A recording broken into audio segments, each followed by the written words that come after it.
Oui, excusez-moi. Excusez-moi. Bon, je commence à pas dire bonsoir. Bonsoir, bonsoir, bonsoir, bonsoir.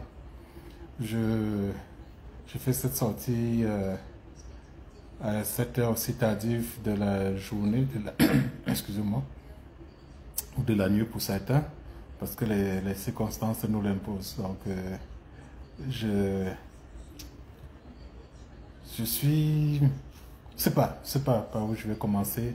Il y a eu beaucoup de choses, beaucoup de développements, beaucoup entre ma dernière sortie ici de vendredi à dimanche à cette heure-ci. Il y a beaucoup d'eau qui sont coulées sur le pont. Et puis, il y a beaucoup, notamment aujourd'hui, dimanche 2 novembre, 2 novembre 2025. Euh, j'ai été, j'ai dit voilà, il y a beaucoup de gens qui m'ont contacté pour savoir ce qui s'est passé, est-ce que c'est vrai, c'est faux, tout ce qu'on entendait. Bon, j'ai pas eu le temps de, dimanche, enfin vendredi, quand je communiquais, j'étais à l'aéroport, il a senti que j'étais en déplacement. Et dimanche, quand tous ces événements-là dont vous avez eu écho ont eu lieu, j'étais aussi à l'aéroport en plein processus d'embarquement. Donc, j'ai, de manière sommaire, hein, essayé d'apprécier les informations qui me sont apparues sur mon téléphone, même pas que ce n'était pas des sources, qu'on va dire, proches du président Issa Chiroma. J'ai aussi lu l'information qui a été délivrée sur Facebook, sur les réseaux sociaux, comme tout le monde.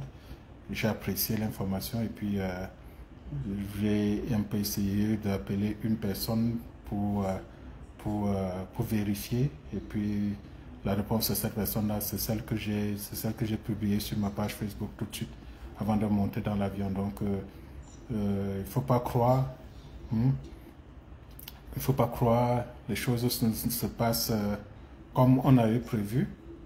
Plus de peur que de mal. Il va sans dire que depuis que le président a été exfiltré, ok, s'est mis dans une situation où il a beaucoup plus de marge de manœuvre. Le président ayant perdu les élections s'est donné pour mission de tout faire pour mettre la main sur lui avant la date fatidique du 6 novembre. Le 6 novembre, pourquoi? Parce que c'est le jour où le mandat du président ayant perdu les élections dans les urnes arrive à échéance au Cameroun. Donc c'est le jour où le président que nous avons élu, le président Issa Chiroma, deviendra effectivement président du Cameroun à compter de cette date-là du 6 novembre. Donc il est question ici pour le camp du président ayant perdu les élections, de nous mettre dans une situation de fait accompli. Donc, le fait accompli ici, là, le fait accompli, excusez-moi, j'étais en train de couper un appel qui est entré là. Le fait accompli ici, là, c'est justement venir mettre la main sur le président Issa Chiroma, et puis ça devient en fait un coup d'État, Et comme il y a coup d'État, ils vont pouvoir continuer à gérer. Donc, tous les efforts de tout ce qui leur reste aujourd'hui comme outil de renseignement, les hommes sur le terrain, tous les moyens qu'ils ont sont mis à disposition pour essayer justement d'empêcher que le 6 novembre 2025, le président Issa Chiroma prête serment conformément à la constitution que le président sortant lui-même, le président ayant perdu les élections dans les urnes, a mis sur pied. Donc, conformément à cette constitution-là, Issa Chiroma va prêter serment le 6 novembre et deviendra de fait, ce jour-là, le troisième président que le Cameroun en tant que pays est connu depuis son existence. Voilà à peu près les enjeux. Donc, que ce soit quand on est dans des batailles de cet ordre-là, hein, il est important de pouvoir toucher l'ennemi, toucher son adversaire, c'est-à-dire que toucher mentalement surtout. Donc il peut m'avoir du camp du président Issa Chiroma des manœuvres qui sont des manœuvres de diversion, c'est-à-dire qu'on donne le sentiment à l'ennemi qu'il a, voilà, on le contente, et en fait ce sont des leurres.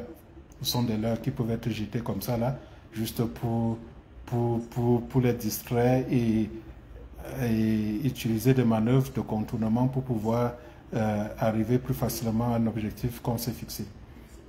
Non, c'est à peu près c'est à peu près ça qui s'est passé aujourd'hui, dimanche 2 novembre 2025. Rien de sérieux, rien qui puisse dire que voilà, notre plan, notre lutte aurait subi un quelconque coup. Non, rien du tout. Donc, c'est pour ça que je vous dis, vous, Camerounais, vous qui êtes en mesure de pouvoir... oui. Salut Jacques, content de te voir ici, là. Salut de te voir ici. Donc, je dis, vous qui me suivez, vous qui avez la possibilité de relayer l'information, il faut dire aux Camerounais que la lutte continue selon le chronogramme qui a été fixé. Dès demain, c'est ville morte sur toute l'étendue du territoire camerounais. Vraiment, tout le monde reste chez soi, tout le monde récupère, voilà, chez soi, même des activités dans sa maison. Mardi, même chose. Tout le monde reste ce soir. C'est ville morte. Mercredi, ville morte. Jeudi, prestation de serment du président Issa Chiroma. Et c'est ce jour-là, dans le discours qui va faire se prononcer ce jour-là, qui nous donnera les nouvelles conduites à tenir. Les nouvelles conduites à tenir, on va les avoir le jeudi 6 novembre 2025. Dans son discours, voilà, son premier discours à la nation en tant que président de la République du Cameroun, il va nous donner des nouvelles consignes le jeudi 6 novembre. Donc, chacun à son niveau doit pouvoir faire que ce plan qui a été élaboré, qui nous a été, ces consignes qui nous ont été données par le président élu Issa Chiroma, soit exécuté fidèlement, sans faiblesse, pour que nous puissions atteindre cet objectif, cette date fatidique du 6 novembre, en étant en pleine possession de toute la légitimité et de tous les moyens qui nous permettront de dire Ubi et Orbi que le Cameroun a un nouveau président et ce président s'appelle Issa Chiroma Bakary. Donc, pas de distraction. Ça ne veut pas dire que le régime ne va pas essayer, et ce n'est que ce qu'ils sont en train de faire là depuis. Ils sont en train de mettre tout en œuvre pour que ce plan-là échoue. OK? Pour que ce plan-là échoue. Donc, pour nous, qui sommes tous engagés derrière le président Issa Chiroma, nous ne devons pas leur donner la possibilité de faire échouer notre plan. Nous devons rester maîtres de ce plan-là parce que rester à la maison, ça ne prend pas grand-chose. Il n'y a aucun risque. Salut Guy Bertrand, je te rappelle tout de suite après là. Donc, il n'y a aucun risque qu'on prend en restant à la maison. Aucun risque. Aucun risque. Encore que ces conseils-là nous viennent de celui pour lequel nous avons exprimé un vote clair le 12 octobre 2025. Donc, si vous pouvez un peu essayer même de vous boucher les oreilles, éviter d'écouter ce qui peut venir du camp d'en face, parce que je dis que dans ce truc-ci, la bataille psychologique, elle est au cœur même du plan global, du schéma global d'opération. Donc il est important que chacun atteigne le camp d'en face, atteigne le psychique, frappe, marque par la qualité des informations, qu'elles soient vraies, fausses ou quoi, inventées, n'importe quoi. Il est important de faire douter le camp d'en face en envoyant des messages comme ça là, qu'on peut distiller sur la place publique et tout, pour que justement ce camp-là soit fragilisé. Merci Pidjal, merci Pidjal. Donc, on va pouvoir se parler après. Donc, c'était ça, comme je vous ai dit, je suis arrivé là, je viens d'arriver comme ça, comme je l'ai dit, je reviens de mon voyage, et il était important que je fasse cette sortie ici, pour justement essayer de demander à tout le monde voilà, de rester tranquille. Et il n'y a rien, le président Issa Chiroma, il est bien là où il est, il n'est sous aucune menace. Tout ce que nous avons besoin de faire, c'est qu'on mobilise pour que les gens restent chez eux dès demain. C'est ville morte. Du côté du nord Cameroun, à partir de, quand on dit de la Damawara jusqu'au loin là-bas à Mokolo, le problème ne se pose pas. Ils sont déjà en ville morte. En ville morte depuis la déclaration de guerre que Atangana Clément nous a faite, parce que c'est comme ça qu'il faut la prendre. Ok. Là où il y a un peu quelques soucis aujourd'hui, c'est dans la partie sud du Cameroun.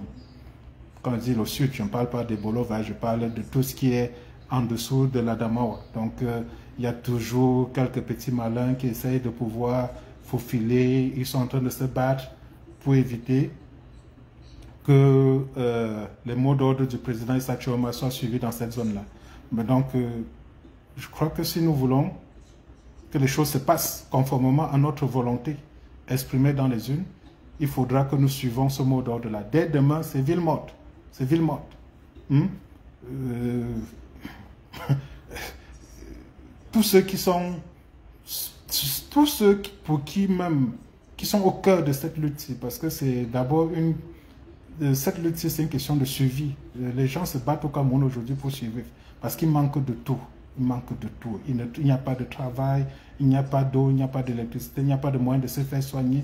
Tous ceux qui sont les plus vulnérables à la politique menée par le président ayant perdu les élections dans les urnes, c'est eux qui en fait n'ont rien à perdre. Ils vont sortir pour aller pour faire quoi? Ils n'ont rien à faire. Donc, quant à faire, restez chez vous. Restez chez vous. Ça vous évite d'aller prendre, pour faire cogner dans la rue, attraper des maladies, et puis après vous ne pouvez pas faire face parce que vous n'avez pas les moyens pour pouvoir supporter les coûts qui seront les conséquences de ces actions-là. Donc dès demain, oui, merci Gilbert, donc dès demain, c'est ville morte, ville morte. Si on échoue, on a 3 jours, c'est 3 jours qui sont critiques pour la suite de notre lutte. 3 jours.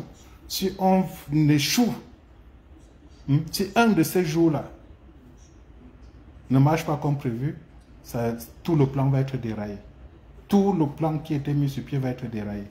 Je vous ai dit aujourd'hui, je vous ai dit vendredi que les soutiens traditionnels de Paul Biya l'ont lâché. Okay? C'est ce qui permet aujourd'hui d'avoir, c'est ce qui nous permet aujourd'hui de dire, même pas, c'est pas une révélation qu'il a faite, hein, c'est ce qui permet aujourd'hui de constater que le président Issa Chiroma échappe totalement à leur contrôle. Cela s'est fait parce que les soutiens traditionnels de Biya l'ont lâché. Ok? Et pour qu'on puisse passer à l'étape supérieure, qui est l'étape de la confirmation de ce lâchage-là, il y a ce test. Il y a ce test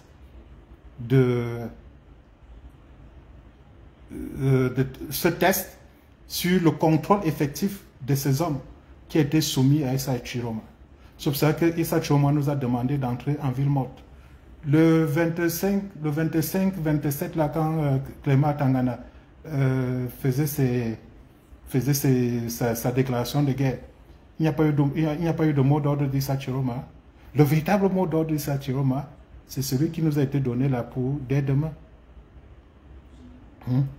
C'est le test d'aptitude au commandement qui lui a été demandé, qui lui a été posé, justement pour pouvoir assurer les derniers soutiens qui lui manquaient. C'est ce qui nous demande de faire dès demain. Donc, si on échoue, ce n'est que sur 3 jours qu'il nous demande de le faire, de faire passer ce test-là. On a lundi, on a mardi, on a mercredi, pour pouvoir montrer à la face du monde que le choix qu'on a fait le 12 octobre 2025, nous l'assumons et nous ne répondons que d'Issa Chiroma.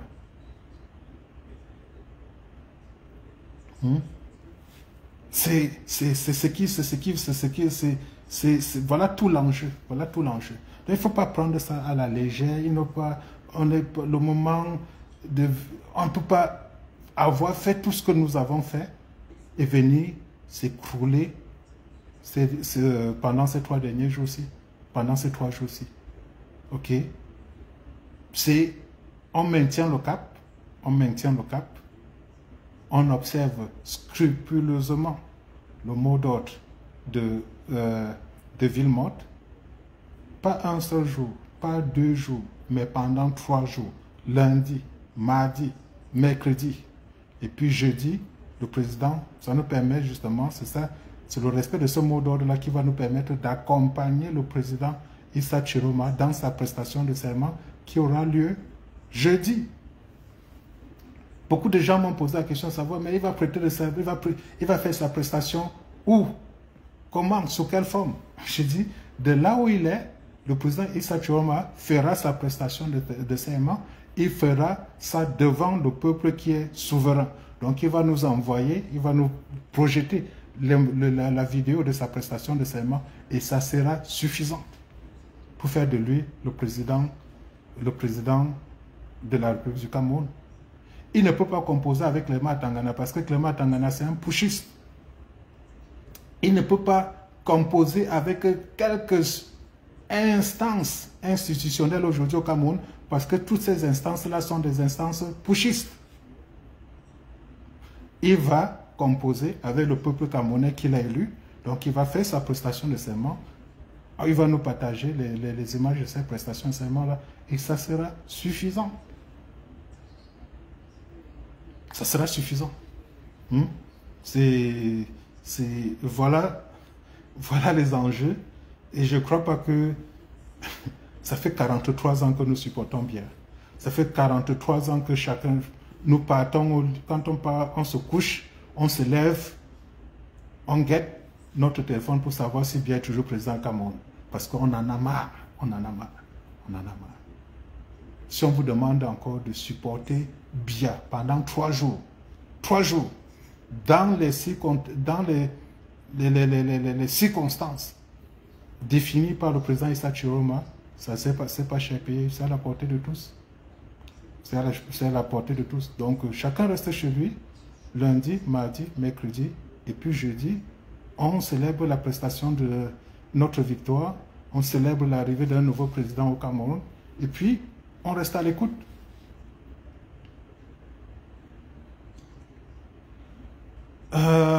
Je ne comprends pas bien. Révolutionnaire, je ne sais pas ce que tu entends, lutte. Nous sommes dans une lutte depuis le 12 octobre, nous sommes déjà dans une lutte. Est-ce que tu veux dire qu'on va passer par une lutte armée ou bien... je dis pour l'instant, c'est le camp de ceux qui ont perdu les élections qui vont définir les contours de cette lutte-là. S'ils veulent que ce soit une lutte pacifique, ça va être une lutte pacifique. S'ils veulent que ce soit une lutte... En fait, c'est eux qui vont définir les contours de cette lutte-là. C'est tout ce que je peux dire. OK? Jusqu'à présent, ils n'ont pas donné, ils n'ont pas montré une quelconque indication sur leur volonté de pouvoir céder le pouvoir pacifiquement.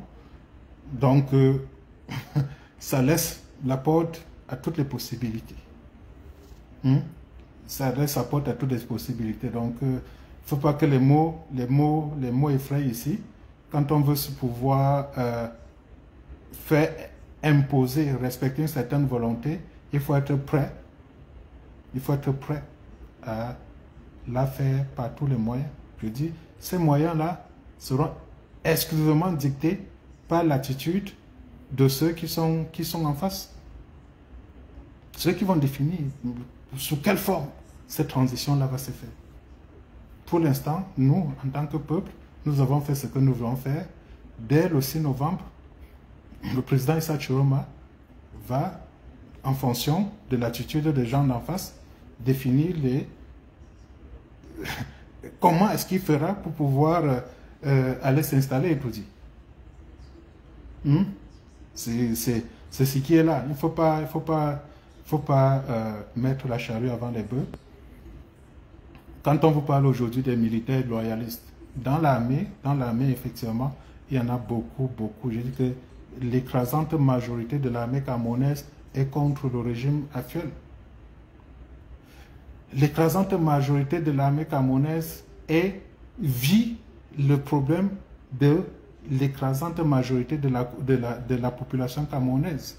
C'est-à-dire qu'on a une minorité comme ça d'individus qui ont tous les moyens répressifs, toute la force publique avec eux, oui, je ne sais pas ce que j'ai dit ici au début, c'est ce petit groupe de personnes qui maintiennent le pays dans cet état-là.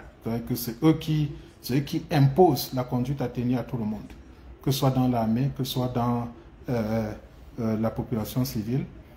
C'est eux. Je vous ai déjà dit ici dans une de mes sorties ici là que vous prenez n'importe quel colonel au Cameroun. C'est-à-dire que si ce n'est pas un colonel qui est proche du régime, vous allez chez lui aujourd'hui, à l'heure où je suis en train de vous parler, vous n'allez pas voir de fusil. Ils ne sont pas armés. Ils ne sont pas armés. Ils sont comme vous. Ils sont juste des civils habillés. Ils n'ont accès à aucun commandement. Ils n'ont pas d'hommes sous leur commandement. Ils n'ont pas de moyens logistiques à pouvoir mettre en marche pour pouvoir faire face, pour pouvoir mener une quelconque opération. Ils sont juste des civils habillés. Je vous dis, prenez. Je sais que la majorité d'entre vous qui étaient dans cette lutte-là, si vous avez quelqu'un dans l'armée, c'est qu'il vit, il exerce dans les conditions que je suis en train de vous dire. Ils ne sont pas armés. C'est pour cela que, quand bien même cette majorité d'hommes en tenue est contre est pour, parce que c'est aussi l'expression de leur suffrage, et pour le nouveau président Issa Chiroma, ils n'ont pas la capacité opérationnelle d'imposer cette volonté-là, d'imposer cette réalité-là au reste de la troupe. Parce que c'est 10% de cette troupe-là qui est armée. 10% d'entre eux qui sont armés. Vous prenez n'importe quel commandement. Si on vous dit que regardez les unités militaires qui ont été les plus zélées sur le terrain, le régiment d'artillerie sol-sol, basé en Konsamba, commandé par qui? Allez voir la personne qui commande ce régiment-là. Vous prenez la base à Douala, ok. Vous regardez quelle est la personne qui commande ça. Vous allez au niveau de la région militaire, qu'est-ce qui commande? Tous les commandements effectifs, parce que c'est quelque chose qui a été prévu par les tenants du pouvoir aussi, un noyau, un petit groupe comme ça là, qui ont fait du pouvoir une affaire ethnique, qui ont mis l'ethnie au cœur de la gestion du pouvoir, c'est eux qui sont armés, c'est eux qui ont les armes, c'est eux qui veulent combattre, c'est eux qui veulent à tout prix, qui veulent conserver ce pouvoir-ci à tout prix et à tous les prix. Donc, à un certain moment, il faudra que le peuple camerounais accepte qu'on devra faire face à ce groupe-là.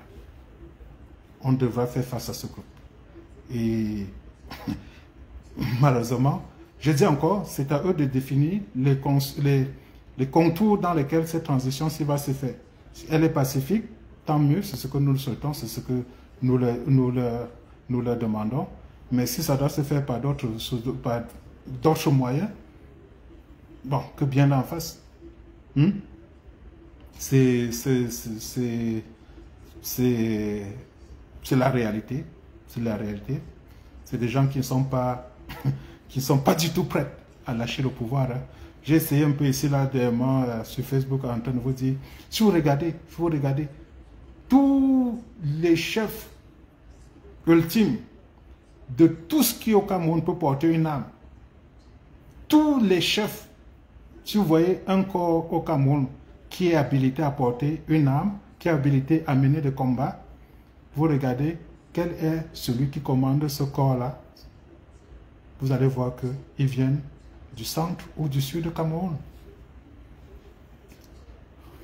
L'armée, en tant que telle, ministre de la Défense, Betty Assomo, tout le monde sait d'où il vient. La gendarmerie a pour commandement Etoga Alexis, tout le monde sait là où il vient. La police, Mbagangele, tout le monde sait d'où il vient. Vous regardez aussi maintenant les eaux et forêts, parce que à la lumière d'un communiqué qui a été révélé ici sur la place publique, c'est où beaucoup ont réalisé que oui, les eaux et forêts sont armés. Les eaux et forêts sont armés, c'est une force. Ils ont des armes pour tuer, ils ont des armes de guerre.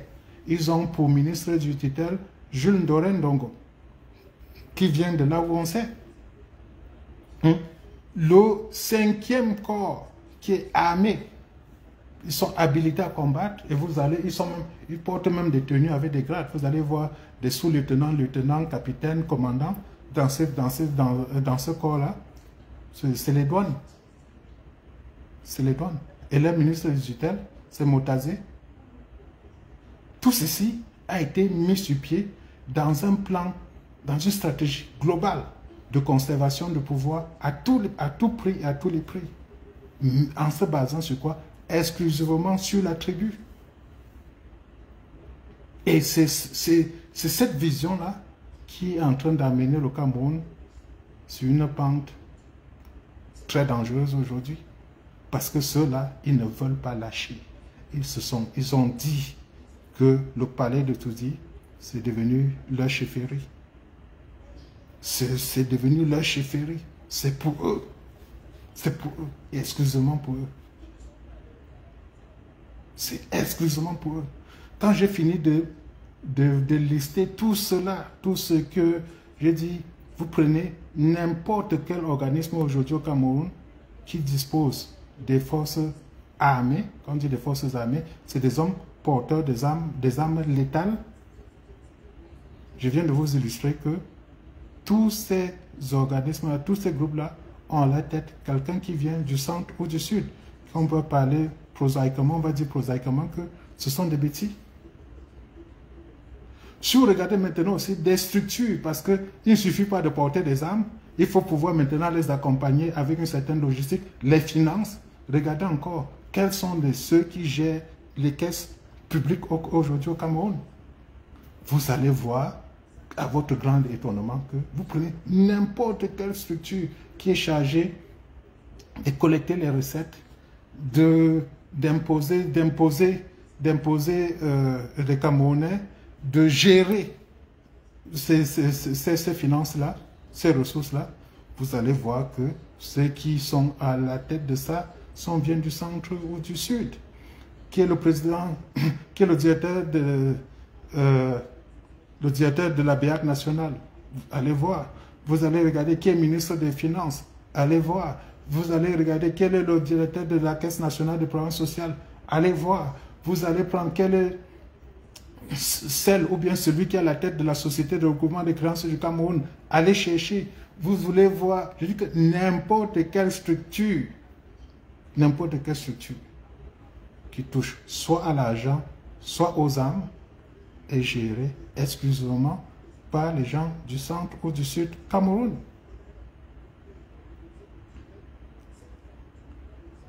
Et ce qui fait que ils ont fait de la question du pouvoir une question de vie ou de mort. Une question de vie ou de mort. Si ce n'était qu'une question de vie ou de mort pour eux, on pourrait dire qu'à la limite, on s'en fout.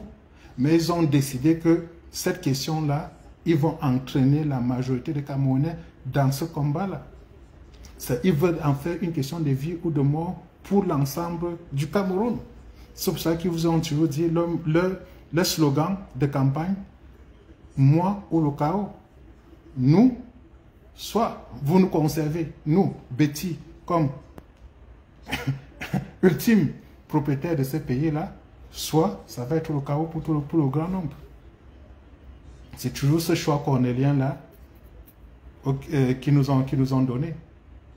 Vous voulez vivre en paix, laissez-nous continuer, laissez-nous au pouvoir. Si vous voulez les troubles, tentez autre chose.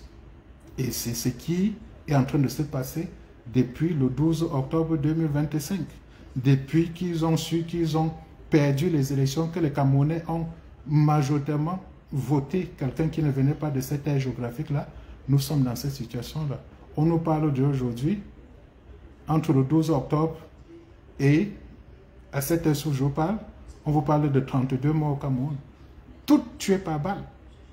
Et si vous regardez encore, quels sont ceux qui ont tiré? Vous allez voir que ceux qui ont tiré viennent du centre-sud Cameroun. Ceux qui ont tiré viennent du centre-sud Cameroun. Allez recenser tous ces 32 victimes-là. Vous regardez qui a tiré sur elles. Vous allez voir que c'est quelqu'un qui vient du centre-sud Cameroun.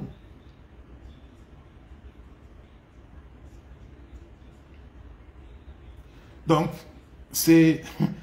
Jacques, tu le penses, nous-mêmes aussi on regarde ça comme ça, quand on se dit que comment ça peut finir, on ne voit pas, on n'a pas, ce n'est que ce qui nous vient à l'esprit, on ne voit pas autre chose. Mais on se dit toujours que bon, il ne faut jamais désespérer de l'homme, ils peuvent réaliser que, parce que dans tout le Cameroun aujourd'hui, tous les Camerounais aujourd'hui ont déjà découvert que c'est un groupe ethnique qui s'accroche au pouvoir. C'est un petit groupe ethnique comme ça là qui veut dominer le reste des Camerounais. Qui veut dominer et qui domine le reste des Camerounais. Avant, ils pouvaient venir gérer, ils pouvaient créer. Quand tu as gagné les élections en 2018, ils ont fait de ça un référendum Bamileke contre le reste du Cameroun. Ils ont fait de ça, ils ont présenté les Bamileke comme étant un épouvantail pour le reste des Camerounais. Oui, ça a marché d'une certaine manière parce que des gens ont pris peur.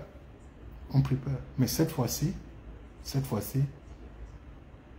trop flagrant.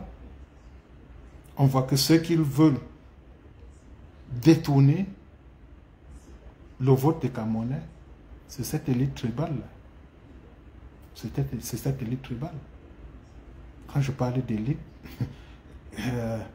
je vous ai déjà dit, moi je suis, pour ceux qui me connaissent pas, je vous dis que le métier des armes, je les connais, je l'ai fait au Cameroun, en tant que soldat, en tant que gradé, en tant que sous-officier, en tant qu'officier, je connais, j'ai vécu, j'ai subi cette armée-là dans ma chair. Je subis cette réalité tribale-là au quotidien de mon exercice, dans l'exercice de mon métier de soldat au Cameroun.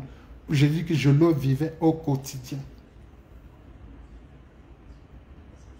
Vous pouvez croire que dans la vie civile, vous subissez le diktat d'une tribu au Cameroun. Non. Entrez dans l'armée. C'est que quand vous voyez quelqu'un qui n'est pas originaire du centre-sud, terminé jusqu'à aller en retraite, sa carrière dans l'armée, il faut lui tirer un coup de chapeau. C'est quelqu'un qui a subi toutes sortes d'humiliations. C'est quelqu'un qui a tout subi. Quand vous voulez parler, on vous dit que n'oubliez pas que c'est nous qui avons le bic. On peut faire de vous ce qu'on veut quand on veut. C'est nous qui avons le bic. Et c'est même un bic effaçable. On peut écrire aujourd'hui des mots en efface. Vous n'avez pas où aller vous plaindre. Voilà la réalité de ce Cameroun. Voilà pourquoi est-ce que quand vous allez...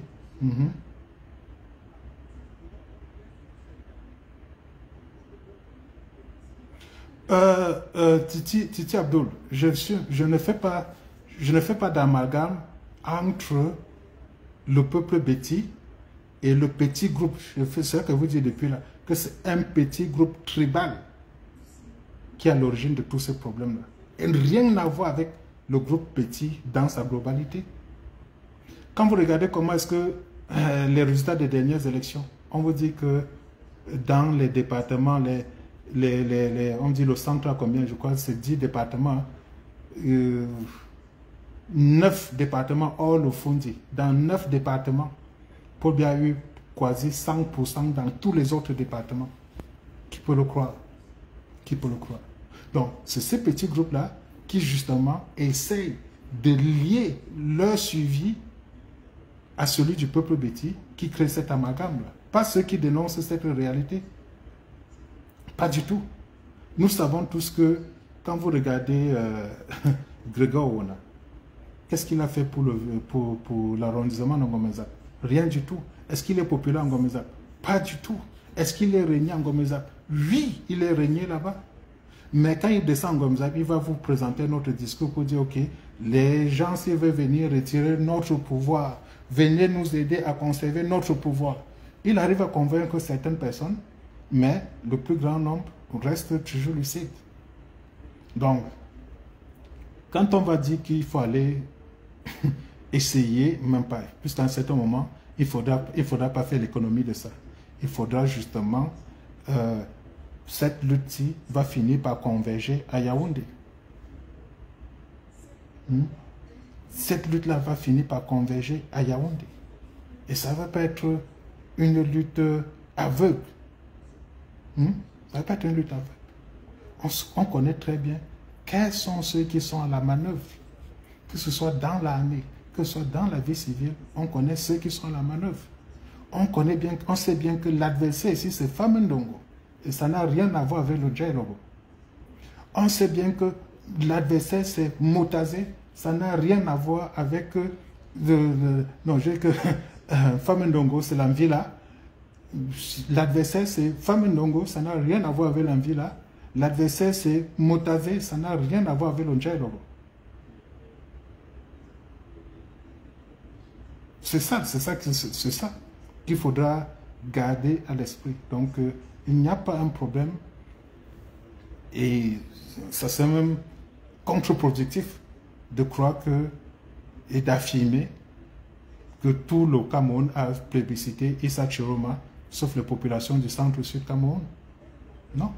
C'est le régime qui essaie de créer cet amalgame-là et ce n'est pas l'amalgame, ce n'est pas la position de nous, de ceux qui ont voté pour Issa Chiroma.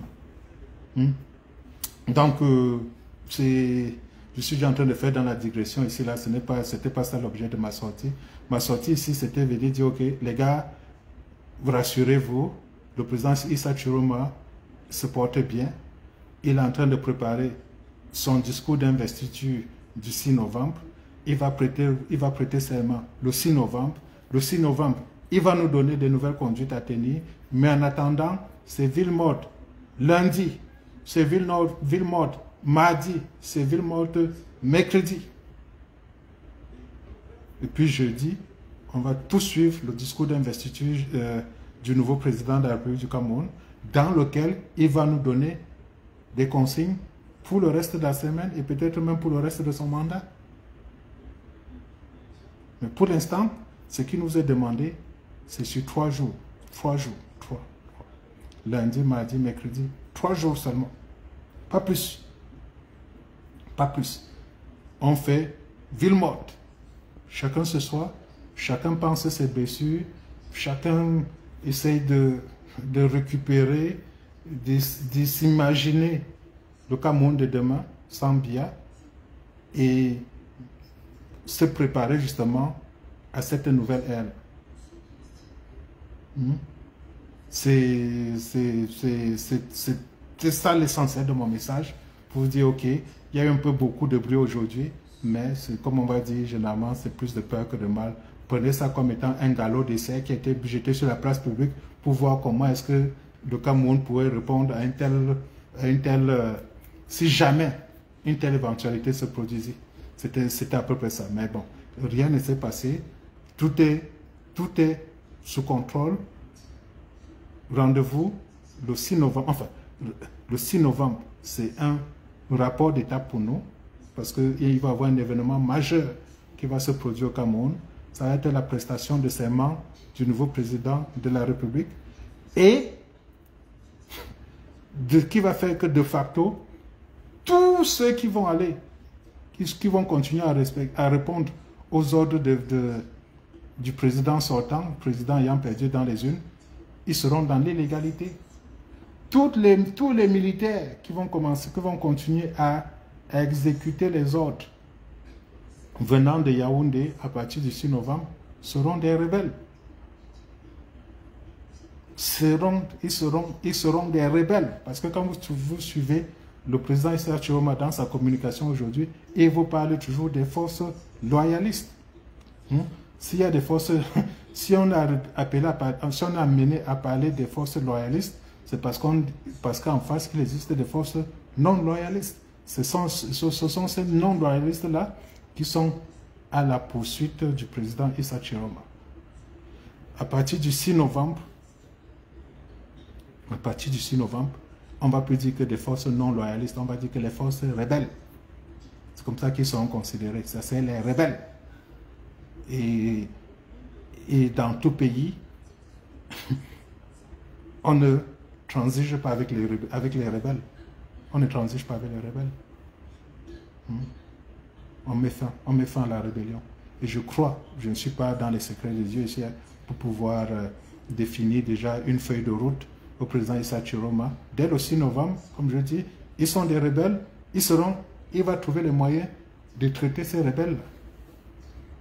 Voilà, chers amis, je crois que le message est passé, vous voyez, je suis joyeux, je suis content, je n'ai pas la mine défaite, je suis extrêmement optimiste pour les jours, pour l'avenir de cette lutte que nous avons entamée. Je suis extrêmement optimiste.